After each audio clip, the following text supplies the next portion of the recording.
My name is Gianna. I'm 34 years old, living in Seattle, and the head of marketing at a health tech company. My life had always followed a neat little plan: loving husband, sweet child, a stable career. Until that morning, just as I was preparing for a major client meeting, I got a call from an unfamiliar attorney.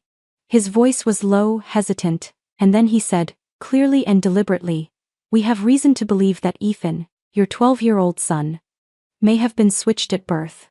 I thought I misheard. But that very night, Ryan, the man I had always trusted to be my anchor, looked me dead in the eye and said coldly, "I want a DNA test. I can't keep living with this doubt. If one day someone told you the child you raised might not be your own by blood, what would you do? Leave a comment if you've ever had your trust shattered. Tap like if you believe that love makes a mother, not DNA. And don't forget to subscribe, because what followed that phone call was far more horrifying than you could imagine. I used to think our family wasn't perfect, but at least it was whole. Every morning, I made coffee in a sunlit kitchen while Ethan sat on the high stool reading comic books, and Ryan adjusted his tie in the hallway mirror. We had the little things most people overlook when they talk about happiness: family dinners, weekend park outings, and Ethan's crayon drawings covering the refrigerator door. Ryan wasn't the talkative type, but he was always present. When I gave birth to Ethan, it was Ryan who held him first because I was still unconscious from the C-section. He stayed with me through those 3 long days in the hospital, not even leaving the room to sleep for a full hour. In our first photo together, I'm holding Ethan, and Ryan stands behind me, his hand on my shoulder, eyes red from lack of sleep. I once believed, without a doubt, that if there was a man who'd do anything for his family, it was Ryan. We met in college, when both of us had nothing but ambition. He studied finance, I studied communications. Our love grew gently, matured naturally, not a wildfire, but something steady that made me feel safe enough to close my eyes and walk beside him. We married 2 years after graduating, saving every cent to buy a small house in the northern suburbs of Seattle. Ethan was born a year later, and from that moment on, my priorities shifted entirely. We had chosen a large, modern hospital with top-rated medical staff. I had no worries, only a deep yearning to finally see my baby. But due to complications in the pregnancy, I had to undergo emergency surgery. When I woke up, the baby had already been brought to me, placed in my arms as Ryan whispered, "We did it, Gianna."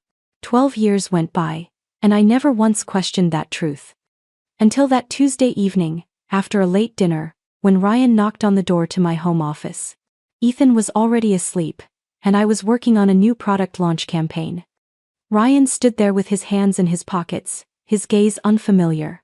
"Gianna," he began, his voice low and dry. "I need to talk to you. Seriously." I looked up from my laptop. "What is it?" "You look. I want to get a DNA test for Ethan." I froze. It took me a few seconds to register what he'd just said. I let out a soft laugh, thinking he was joking. "What do you mean? Ethan is our son." "I'm not saying you lied to me," Ryan said quickly, as if he'd anticipated my reaction. There are things that have been bothering me. I need clarity. For me. For Ethan." I closed my laptop. "What's making you doubt this, Ryan? Ethan is our biological son. I gave birth to him." "Gianna, I don't want to argue," he interrupted, eyes distant. "It's just, lately, too many things haven't sat right. I've already called the attorney. I'll handle the paperwork." I felt something shatter inside my chest. Ryan didn't even ask me. He decided on his own. He no longer trusted me. "I don't understand." I tried to keep my voice steady. "What are you doubting exactly? Where is this coming from? Did someone say something to you?" Ryan looked at me, not angry, not blaming, just the expression of someone who had passed the point of patience. "Ethan doesn't look like me. Not in personality, not in certain physical features. And there's something I just can't let go." I stood up, feeling the floor vanish beneath me. "You think I cheated on you?" "No," Ryan shook his head. "I don't even know what I'm thinking anymore.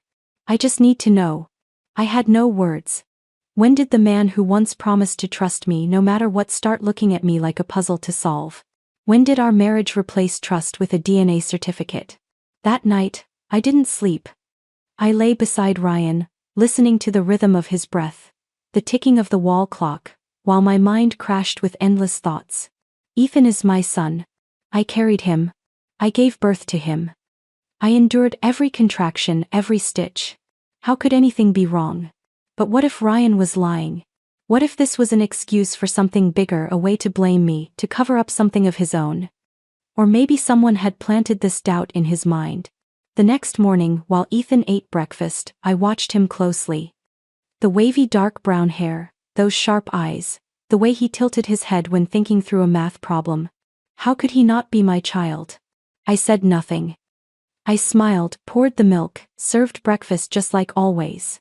But inside, I knew things had already changed. And I started to wonder, if what Ryan suspected turned out to be true, if Ethan wasn't my biological son, then who was I in this story? And who was Ethan?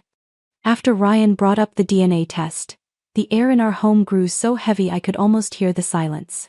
No more casual brushes in the kitchen, no more gentle reminders about the weather, not even eye contact longer than a few seconds. Everything felt distant and mechanical, like we were living in the same house but on different planes. Ryan started making subtle but noticeable changes. He used to leave his phone charging on the kitchen counter, ringer on, not caring who messaged him. Now, it was always in his pocket, always on silent. Once, I saw him speaking quietly on the phone in the garage. But as I approached, he quickly ended the call and said, "Just someone from the car dealership. Nothing important." I didn't press him. But deep inside, the unanswered questions began to stack up. One night, around 2 in the morning, I heard a faint buzz from Ryan's side of the bed. He didn't stir, but I was already half awake, my sleep broken for weeks. A soft glow lit up from his phone screen. Just one line, "I'm still awake. Are you?" No name. Just an unfamiliar number ending in 4 digits I didn't recognize. I turned to Ryan. He was asleep, arms stretched out, face relaxed. That face used to be my calm in the storm. Now, all that familiarity felt like it was dissolving into something I couldn't reach. I said nothing the next morning. I wanted to believe it was just a wrong number. Maybe a coworker. Maybe something innocent. But 3 days later, Ryan vanished without a word. That night, I got home late, rain pouring down. Ethan was watching TV, and I saw a message from Ryan on my phone. "I need a few days to think. Don't call." No explanation, no timeline, no reason. Something slipped through my fingers that night quietly, coldly, like the rain outside the window. I texted back, "Where are you?" No reply. I didn't sleep at all. Ethan fell asleep early, and I sat in the living room, staring at my phone, waiting for something I knew wouldn't come. The next morning, I called him twice, both times, straight to voicemail. A part of me wanted to believe he was just having a crisis, that he needed space. But another part, the one I had buried since that attorney first called, was screaming that something much bigger was happening, and I was being left behind. 3 days later, Ryan came back. No luggage. No trace of exhaustion from a long trip. He walked into the house as if he'd never left, took off his coat, asked Ethan about his math test, and headed upstairs to shower without saying a single word to me. I stayed silent. But I knew I couldn't let things keep going like this. That evening, after Ethan went to bed, I knocked on the bedroom door Ryan had moved into since the DNA results came in. He didn't respond. But I pushed it open anyway. He was watching the news on his laptop, the screen casting a dull blue light across his unreadable face. "I want to know what you're hiding from me," I began, keeping my voice as calm as I could. "You're not the man I used to live with. And I have a right to know." Ryan looked at me for a long time, then shut the laptop. "I'm just trying to get my thoughts straight. That's all. Getting your thoughts straight by turning off your phone, disappearing for 3 days, and getting late-night texts from some random woman." He froze. That was the moment I knew I'd hit the nerve. "She's just a friend. Someone from the past. I don't owe you an explanation for everything." I let out a small laugh, not because it was funny, but because it was absurd. "You don't owe me. After 12 years of marriage, after a child you just accused me of lying about, you think I don't deserve the truth?" "You're blowing this out of proportion," Ryan said, turning away. "I just need time." I didn't answer. I turned and walked out of the room, but inside, I had already made up my mind.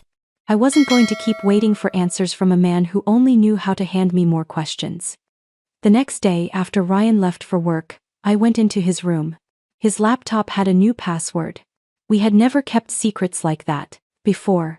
I went down to the garage and found his old phone buried in a toolbox. Fortunately, it still turned on. I traced back through the synced history. In the cloud photo folder, I found a series of new images dated not long ago. One was taken in a cafe. Ryan was smiling, not the polite smile I knew, but one that looked light, easy. Sitting across from him was a woman with dark brown hair, about 10 years younger than me, bright eyes, red lips. Another photo showed her leaning her head on his shoulder. Another, her hand resting on her belly. No mistaking it. I dropped the phone, sitting down hard on the cold tile floor of the garage. My throat clenched with a pressure I couldn't swallow. There was another truth. One completely different from the life I thought I knew. Ryan didn't just doubt the child I carried and raised. He had built an entirely separate life behind my back with another woman. And I started to realize that the DNA test might have only been the first move in a game I didn't even know I was playing. I sat in my office, soft yellow light stretching across the pale wooden desk, but my mind was elsewhere. The marketing briefs in front of me blurred together just like my memories of the 12-year marriage I was now struggling to make sense of. Since I found those photos on Ryan's old phone, I could no longer pretend this was just a temporary rift between us. Deep down, I knew I needed the truth. Not to assign blame, just to know where I stood in my own life. I reached out to an old college acquaintance, James Parker, a private investigator who used to work insurance fraud before opening his own agency in Tacoma. I didn't say much over the phone, just left a short message. I need your help tracking my husband. Something's not right. 3 days later, we met at a small cafe tucked behind the Fremont district. James was just as I remembered, calm, reserved, eyes like he'd seen too much to be surprised by anything. Anymore. What's going on? He asked directly. I slid an envelope across the table, filled with the images I'd pulled from Ryan's old phone. I don't know who this woman is. But I need to know how deep this goes. And if there's anything else I don't know. James nodded, no further questions. He just said, "You'll have answers within a week." A week. 7 days of waiting in silence, going through the motions of daily life, pretending like nothing had changed. Smiling when Ethan talked about school, cooking dinner for a man who might be living 2 separate lives. Every night when Ryan came home, I watched him like a stranger. He still hung his coat neatly, ate dinner on time, asked Ethan about his day, but everything was covered in a thin layer of polite distance. No more casual touches on the shoulder. No more lingering glances. No more signs that love had ever lived between us. One evening, when I handed him a glass of water, my fingers brushed his. He pulled back slightly, as if burned, and muttered thanks before turning away. Like I was just another person in the room. That night, I sat alone in the bathtub, water up to my shoulders, candlelight flickering on the still surface. I closed my eyes and tried to remember what it felt like when Ethan was little, when Ryan used to hold me close and whisper, "We're a team." But now, where was he? And more importantly, had he ever really been part of that we? On the 6th day, James called. His voice was steady, emotionless. "Are you free this afternoon? I have something I need to hand over in person." I arrived at his office at 4 o'clock. James was already there, a thick file in front of him.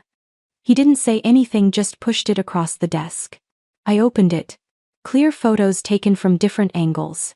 Ryan leaving an apartment complex in the southern part of the city, using a keypad to lock the door. Moments later, the same woman from the earlier photos appeared. In one shot, her hand rested gently on her slightly rounded belly. I flipped to the report section. James had written, "Her name is Megan Hill, 26 years old. Works at a physical therapy clinic. She and Ryan have been seeing each other for roughly 18 months. Weekly meetings. Obvious signs of a romantic relationship. Based on observation, Megan appears to be 5 to 6 months pregnant." I couldn't breathe. It felt like the air had been sucked out of the room. James looked at me, his gaze softening. "I'm sorry. I didn't cry. Not because I was strong. but because I had no tears left for this betrayal. That night, I went home and tucked the file into the drawer beneath the bed. I didn't tell Ryan. I didn't confront him. I didn't scream. I just waited. Quietly, for the DNA test results the lab said would arrive in a few more days. Because before I made any decisions, I needed to know everything. I needed to know if the boy I'd held in my arms for 12 years was really my own flesh and blood. And if he wasn't, then who was I in this life I'd built? I received the email from the lab at 9 o'clock on Wednesday morning. The subject line was brief: DNA test results, case ALDNE 935. My hands trembled as I hovered over the open button, my chest tight with invisible weight.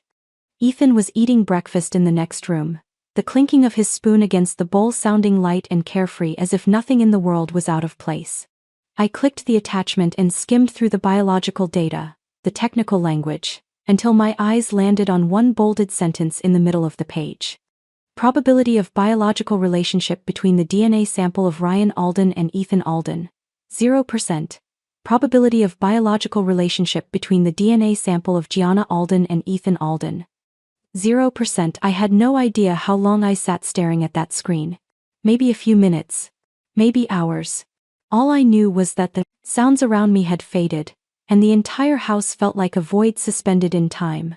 One single question echoed over and over in my head: if I'm not the mother of my own child, then who am I?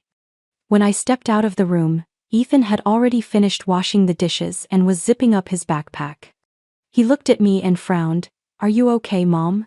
You look a little tired." I forced a smile. "I'm fine. Just didn't sleep well last night." He nodded, then ran out the door, turning back to wave. "I'll be home early tonight. Let's make pancakes." I stood frozen in the doorway, watching his small figure disappear down the sidewalk. That boy, the child I had cradled for over a decade, sung lullabies to every night, worried over every time he had a fever, was not mine. But how could I believe that? I gave birth to him. I remembered every second in that operating room, remembered his first cry like it was tattooed on my soul. So what was this? A mistake, some cruel joke? I printed the DNA results, laid them on the table, and sat there in silence. I didn't even realize Ryan had returned until I heard the car in the driveway. He walked in, his shirt rumpled, hair a bit disheveled, and eyes heavy with something he couldn't hide. When he saw me, he stopped. "You got the results?"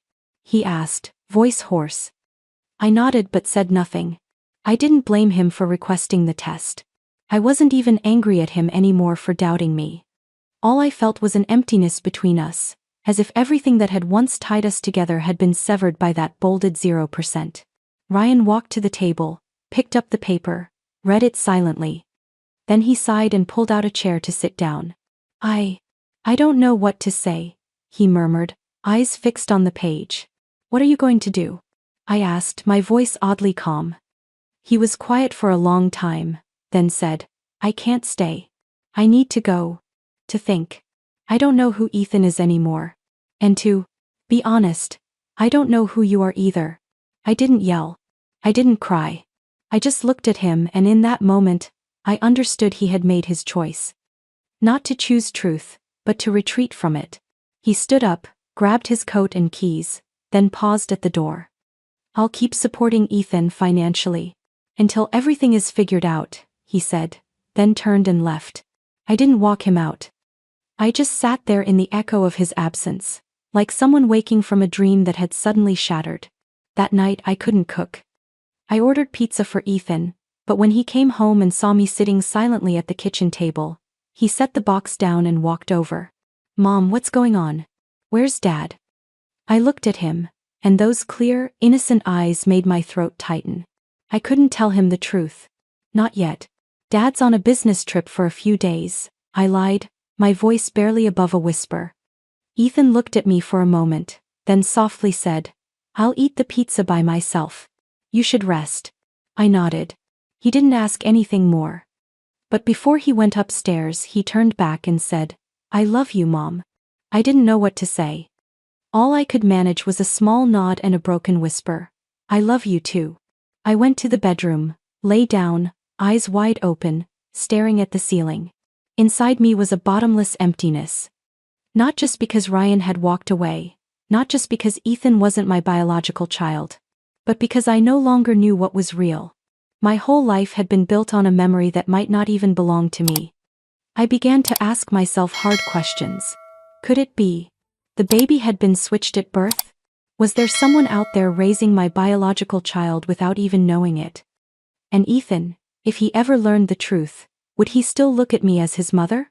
I didn't have the answers. But I knew one thing: I had to find the truth, not just for myself but for Ethan. Because if I didn't, we'd both spend the rest of our lives living in a story that was never really ours. 3 days after Ryan left, I drove back to St. Catherine Memorial, the hospital where I gave birth to Ethan. The sky over Seattle was gray, heavy, the way my chest had felt for the past week. The building had been renovated since then, transformed from its original red brick wings into a sleek facade of glass and steel. But nothing about the polished exterior could erase the hazy memories in my head: those long days lying in the hospital bed, exhausted, in pain, but overwhelmed with joy when I heard my child's first cry.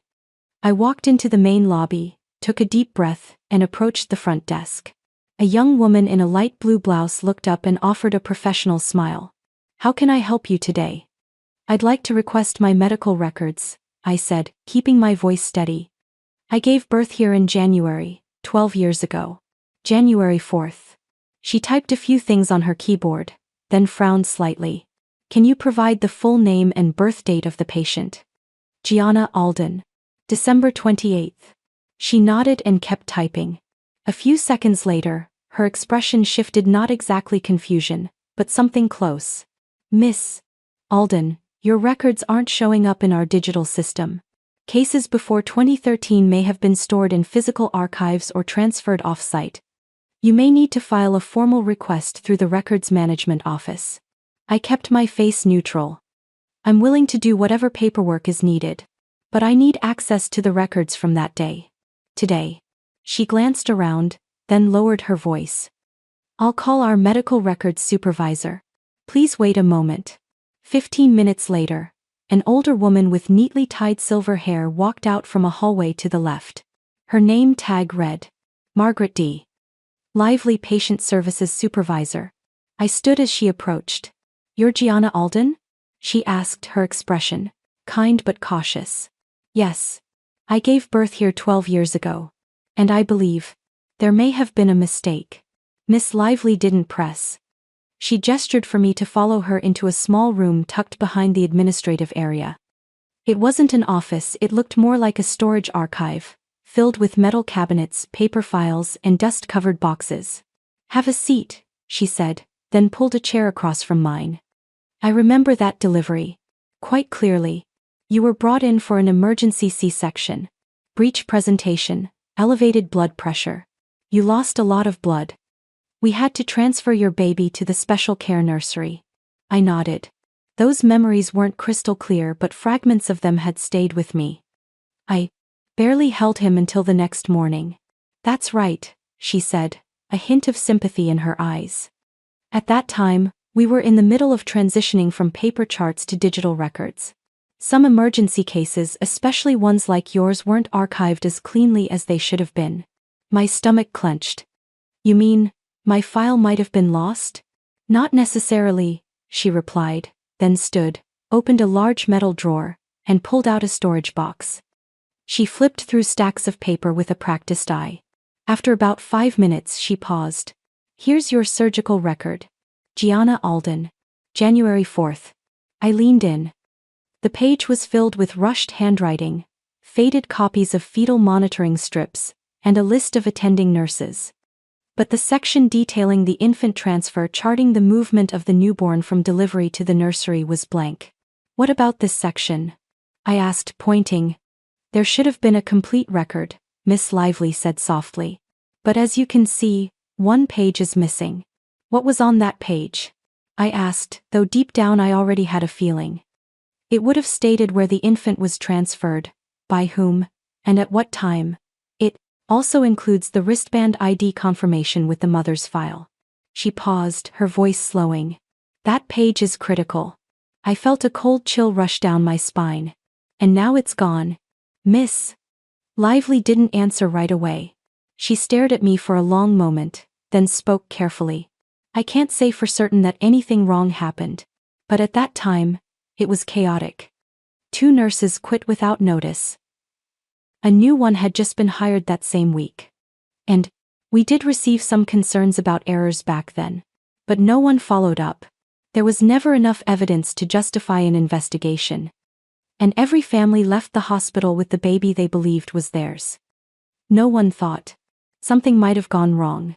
I sat in silence for a few seconds. Then I looked up and asked, I want a full review of all the births that happened that day. I want to know if anyone else gave birth around the same time. Miss Lively hesitated. I understand, but under HIPAA regulations, I can't disclose any information about other patients. I'm not asking for names or addresses.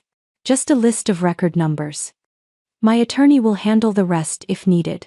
She looked at me carefully. I can't release anything without a formal legal request. But she stood, returned to the file cabinet, and pulled out an old black ledger. I can tell you this much, there were 4 births that day. 1 C-section that was you. 3 vaginal deliveries. 2 of them were boys. I exhaled, as if I were finally allowed to breathe after days in darkness. Thank you, I said, standing. I'll be back. With legal support if I have to. On my way out of the hospital, I stopped by the old parking lot where Ryan once drove me in the middle of the night. Back then, I was still a wife dreaming of the future. Now, I was just a mother, unsure if I'd been holding the right child for the past 12 years. But at least I had taken the first step down a path I couldn't turn back from, the path toward the truth.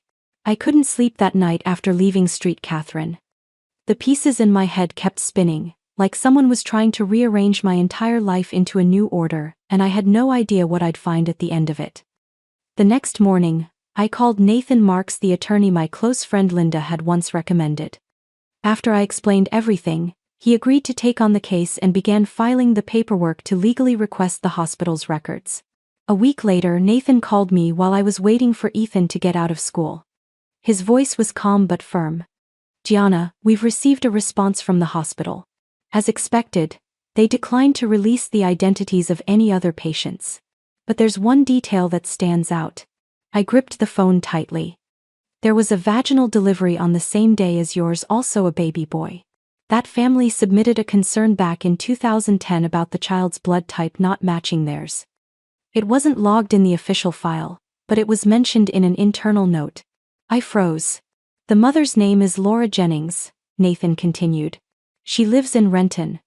That's just about an hour outside of Seattle. We can't reach out directly unless there's a justifiable reason, but if you'd like, I can arrange a discreet way to connect. I agreed immediately. 2 days later, Nathan emailed me a contact. Laura had agreed to meet, but requested the first conversation be private, no children involved. I arranged to meet Laura on Saturday afternoon, at a quiet cafe overlooking Lake Washington. The sky was perfectly clear that day, but inside, I was a storm. When I arrived, Laura was already seated. She wore a soft gray sweater, her red hair tied back, her face pale with dark circles under her eyes but beautiful in a weary, gentle way. I walked over, trying to keep my voice steady. Hi. I'm Gianna. Laura looked up at me and nodded lightly. I guess we have a lot to talk about. We ordered 2 cups of hot tea. I placed my hands on the table, pausing for a few seconds before I began. I don't know where to start. But the DNA test showed that Ethan, my son, has no biological link to me or my husband. Laura looked down, her eyes starting to well up. I felt something was off too. But for 12 years, I kept telling myself it was just my own anxiety or exhaustion. Did you ever have a test done? No, she shook her head. My ex-husband Paul never questioned it. But when Caleb turned 3, I began noticing things. Like his blood type. Or how his face kept changing in ways that didn't resemble either of us. I took a deep breath. Do you have a photo of Caleb? She pulled out her phone and handed me a recent picture. A boy around 12, with dark brown hair, deep brown eyes and a strong nose. I nearly dropped the phone. That boy looked exactly like Ethan. Not a vague resemblance but feature by feature. The way his eyes tilted when he smiled, the slight slouch from growing too fast, even the tiny mole on the left side of his neck. I handed the phone back, my hands cold and trembling. "Would you allow a DNA sample from Caleb?" I asked, my voice catching. "I'll do the same with Ethan." Laura nodded, eyes glassy. "If what we suspect is true, then you've been raising my son. And I." She stopped, couldn't finish. "Have you ever felt distant from Caleb?" I asked quietly. "Yes," she whispered. "When he was 6, he started asking about grandparents. About why no one in our family looked like him. I tried to ignore the feeling. That disconnect. I thought I was just being a bad mother." I shook my head. "No. If you were a bad mother, that boy wouldn't still be by your side after all these years." Laura looked up, and in her eyes I saw a pain only another mother could understand, one who had spent over a decade silently questioning herself. We left the cafe as the sky turned dark. Before parting ways, I turned to her and said, "Whatever the results say, I want us to handle this together. No lawsuits. No fighting. We do this for the kids." Laura nodded, then walked away. I stood still, watching her silhouette fade into the night. Inside me was a tangle of emotions: hope, fear, and a grief I didn't yet have a name for. Because now, it wasn't just me who might lose a child. There was another mother, one who may have unknowingly carried my dream of motherhood for 12 years. About 3 weeks after the meeting with Laura, I was folding blankets in Ethan's room when I heard a knock at the door. No one was expected. I walked downstairs, opened it, and there stood Ryan, thinner, unshaven, his coat wrinkled like he'd been driving for hours without stopping. I didn't invite him in. I leaned against the half-open door, waiting. I need to talk," Ryan began, eyes on the steps. "About everything that happened. I reacted the wrong way. I shouldn't have walked out." I said nothing. I didn't expect the results to be like that. I was shocked too. "And I'm sorry I left you alone in that moment." I tilted my head, looking at him. "You're sorry for walking out? Or for me finding out you had someone else?" Ryan looked up, his face twitching. Things aren't what you think. Megan, she's not." "Not what?" "Not the reason you disappeared right when your son needed his father the most." I saw his shoulders slump. I panicked. "Gianna." I lost my bearings. I didn't know if the child was mine. I wasn't sure about us anymore. And Megan was just somewhere to hide. I let out a short laugh, not because it was funny, but because of how casually he described his betrayal. "You hid with another woman, while your son sat confused, wondering why his dad wasn't coming home. And you think that deserves forgiveness? I'm not asking you to forgive me now. I just want to come back and help you deal with this."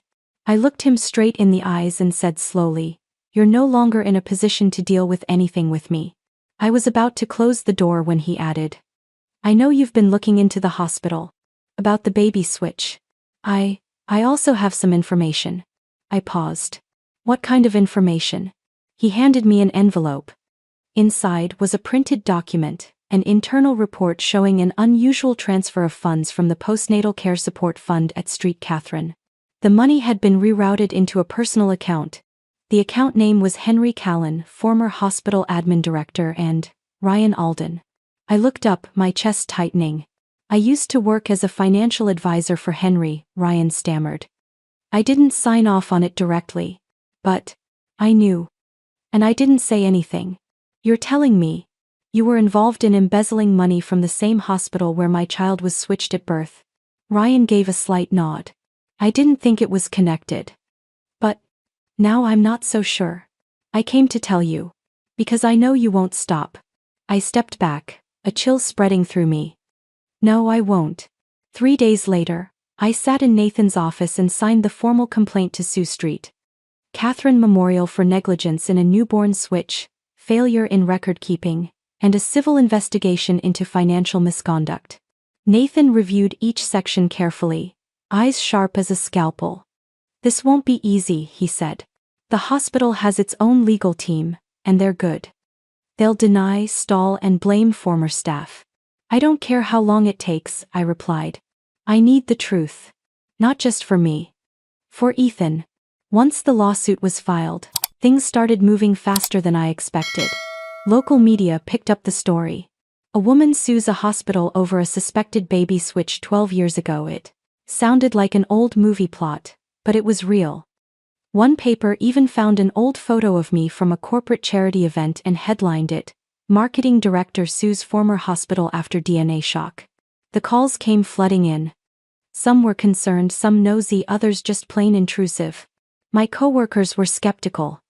But Ethan, my son, still didn't know anything, except for the cold shift in the way adults around him were suddenly acting. A week after the filing, I received notice from the hospital's legal team. They were requesting a closed-door mediation, not admitting fault but open to settlement talks. Nathan flipped the notice and smirked. "They're scared, but still want to keep it quiet." "I don't want money," I said. "I know. We're not stopping here." I began preparing for a legal battle I never thought I'd face.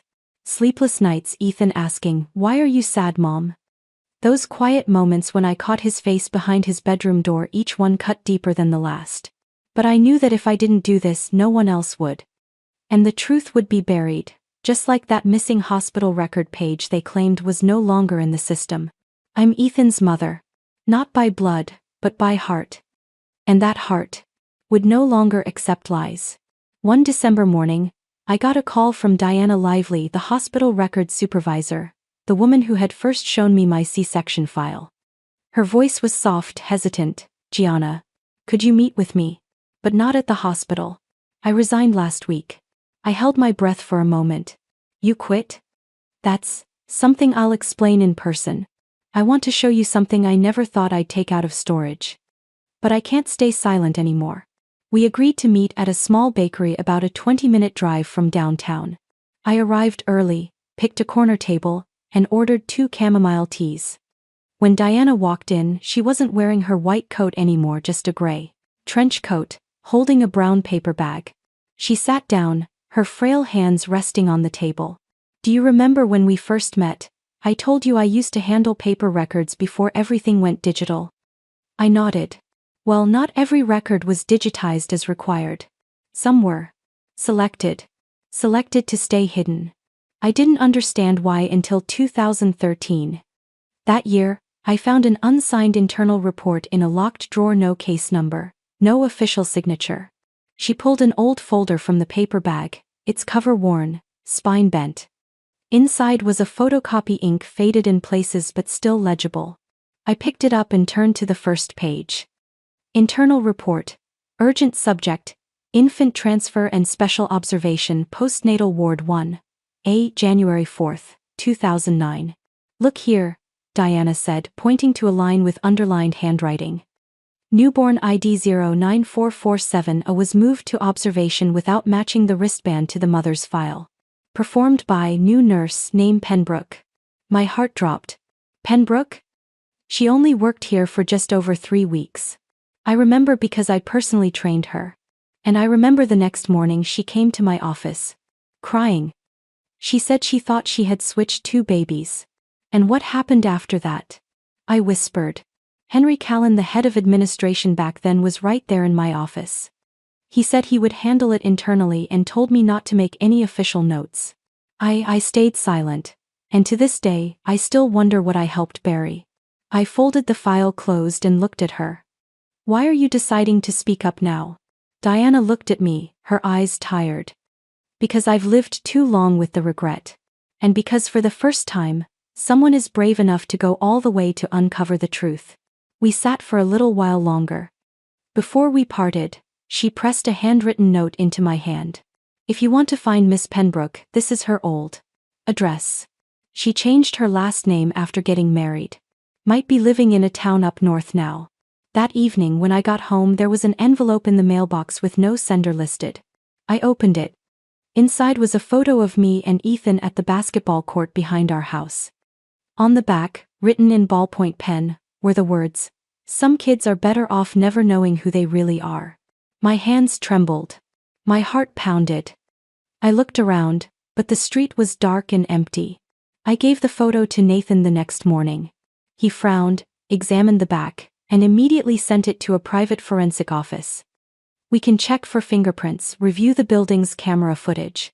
But, Gianna, this is going beyond civil now. I don't care. Whoever they are, they're trying to scare me into giving up. Nathan was silent for a moment. I don't think this was just a professional error either. Maybe. There's an entire system behind it. I sat in my car for an hour after that meeting. Hands gripping the steering wheel, eyes fixed on nothing. A truth crept into my mind, one crueler than anything I had dared to imagine. Maybe Ethan being switched at birth wasn't an accident. Maybe it was part of something larger, dirtier. Something many people knew. And chose to stay silent about for 12 years. And I, a mother who no longer knew if the child in her arms was truly hers, had to be the first one to step out of that silence. Even if the price was my own safety. Laura and I agreed to pick somewhere calm. Not too private, but quiet enough so the boys wouldn't feel overwhelmed. Green Lake Park was our best option, brick paths, benches under deep red maple trees, and the gentle sound of water lapping against the stone shore. We chose a Sunday afternoon at the end of winter, when Seattle hadn't seen snow yet but was cold enough for a second layer and for hands to stay tucked in pockets. I told Ethan that morning, while he was slicing bananas into his cereal bowl. I sat across from him, both hands wrapped around a lukewarm mug of tea. Sweetheart, today I want you to meet someone. Very special. He paused, eyes still on the bowl, but I saw his shoulders twitch slightly. Who? A friend. And maybe, someone who might be more connected to you than you think. He looked up. Dad. I shook my head. Not Dad. Another boy. I can't explain everything right now. But I need you to trust me. We're just going for a walk. Just to talk. No one's going to make you do anything. Ethan stared at me so long I almost had to look away.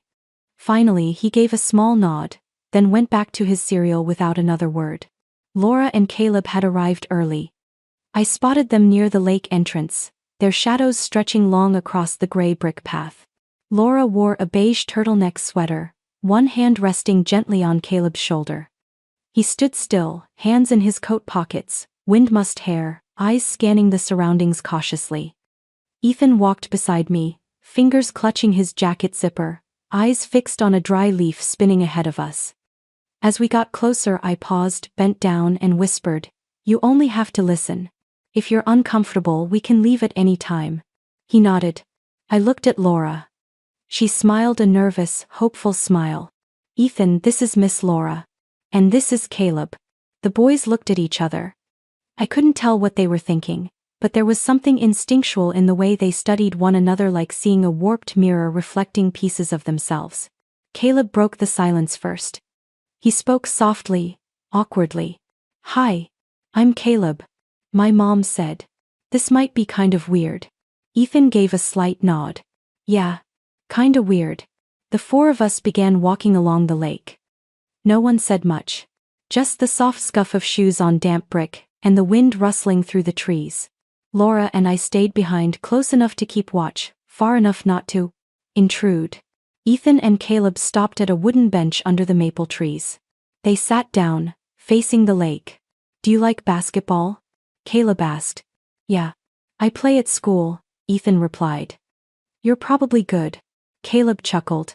"I usually get third place." Ethan shrugged. "Probably just because no one at my school is taller than 5'3". They both laughed. I saw Ethan laugh like that, free and unguarded. Later, as the sun started to dip lower, Laura and I sat with the boys on the grass. I told them about the hospital, about the test results, about the mistakes that had been made. "Maybe," I said, my voice quieter, "I didn't give birth to you the way I once believed. But I've loved you with everything I have. And that won't change."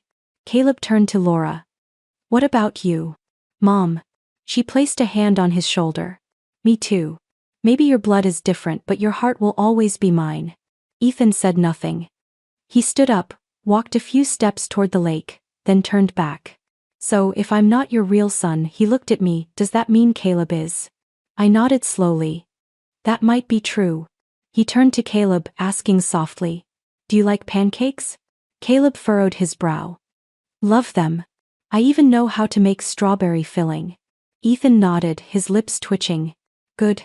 I don't fight people who can make pancakes." Everyone burst out laughing. Not because it was funny, but because sometimes a silly line is the only way to accept something deeply complicated. We said goodbye before the sun completely set. On the drive home, Ethan sat quietly staring out the window. "Mom," he finally said after a long silence. "If I wanted to see Caleb again, would that be okay?" I glanced over, one hand on the wheel, the other brushing his shoulder gently. "I'll always be here for you no matter what you choose. And if you want a new friend, or maybe something more than a friend, I'd be more than happy." He didn't answer. Just leaned his head against the glass, and I saw the corner of his mouth curve slightly. From that day on, Laura and I stayed in regular contact. We shared school schedules, little things like favorite snacks, sleep habits, and subjects the boys liked. Nothing forced, no one rushed to redefine their roles. We were simply walking together, two mothers, each holding a piece of the truth, finding a way through a storm no one was ever trained to face. And in that storm we chose not to hold on to resentment, but to hold on to each other, to protect what still remained. The trial lasted 6 months. 6 months filled with hundreds of pages of documents, testimonies, and internal records released to the public. There were days I walked out of that courtroom with my hands still trembling, not from fear, but from sheer tension, from the weight of so many voices from the past pressing against my chest. Street. Catherine Memorial finally admitted to errors in their infant handling and transfer procedures back in 2009. They didn't specify how many cases may have been affected, but evidence from Diana Lively, DNA test results from both families, and internal hospital documents that Nathan forced them to disclose left the jury with no doubt. The court ordered the hospital to pay compensation for emotional distress and legal expenses. But no amount of money could ever restore what was lost. A public apology was issued during the final hearing. The hospital representative read it in a flat tone, never once looking in my direction or Laura's. I didn't cry. Not because I wasn't hurting, but because I had already shed every tear during those nights when Ethan slept alone behind a closed door, during those days when I questioned whether I was even still his mother. Ryan didn't appear at any of the hearings. After his account came under investigation, the federal prosecutor officially filed charges against him for conspiracy to embezzle healthcare funds. I didn't reach out. I didn't respond to any messages. Ethan asked me once, during a quiet evening in the kitchen, "Is Dad coming back?" I froze for a moment, then answered simply, "If he does, it won't be in the same role." Ethan never asked again. Maybe he was old enough to understand that some things, once broken, can never return to how they were. Life gradually found a new rhythm. I wouldn't call it peace. I'd call it calmness. In the beginning, Ethan still kept his distance. Sometimes he'd just nod when I asked a question. Sometimes he'd go straight to his room without touching dinner. But little by little, he started coming back, taking off his headphones when I entered the room, asking if I wanted to watch a game together, or quietly grabbing a piece of pancake I had made without saying a word. Caleb visited our home for the first time the weekend after the verdict. Laura brought him over with a box of brownies they had baked together. Ethan and Caleb played ring toss in the backyard, arguing over who won, their laughter rising like all the doubts had never existed. Laura and I sat on the wooden bench by the window. She watched the boys, her eyes shining with a feeling I knew well, the quiet relief of a mother finally able to breathe. "I used to think I'd never be able to forgive whoever caused all this," Laura said softly. "But then every time I look at Caleb and Ethan, I wonder if maybe God is giving us another chance." I nodded. Not to erase the past, but to rewrite how we move forward. Time passed, each day adding a peaceful note to a melody once too heavy with sorrow. We took turns driving the boys to school, attended parent-teacher meetings together, stood side by side at soccer games, not as two women tied together by circumstance, but as two friends holding tightly to the most precious thing in their lives. One early spring afternoon, I took Ethan and Caleb to the small park near our home, the same place where they had first met. I brought an old basketball, Laura packed a box of sandwiches, and the weather was perfect, warm enough to go without heavy jackets. Ethan giggled as Caleb clumsily missed a shot. They raced around the stone bench, fighting over the last popsicle Laura had bought. I sat on the grass, watching every movement, feeling like my heart was slowly being stitched back together. Beside me, Ethan's backpack lay partly open. A notebook peeked out, the corners of its pages curled. I picked it up and flipped through. Inside, I found a simple pencil sketch, 3 figures: me, Ethan, and Caleb standing side by side, holding hands. Below it, scribbled in blue ink, were the words, "Family isn't where you begin, it's where you choose to stay." I held the notebook to my chest, eyes stinging. Maybe I didn't give birth to Ethan. Maybe Caleb carried my blood without me ever knowing. But that didn't matter anymore. What mattered was that we were still here, and we were moving forward together. What would you do if one day you woke up to discover the child you had loved through their entire childhood wasn't biologically yours? Would you walk away, or stand by the truth to protect something deeper than DNA? Every family carries cracks, secrets, and sometimes unimaginable shocks. But as Ethan wrote in his little notebook, family isn't where you begin. It's where you choose to stay. Perhaps love and understanding are the most unbreakable bonds between people, not shared genetics. Have you ever faced a moment that made you question what family truly means? I would love to hear your thoughts. Please share them below. And if you're drawn to heartfelt, raw, and sometimes surprising stories about family, life, loss, and healing, don't forget to follow this channel. Because sometimes, just one story can help you look at your own journey with softer eyes.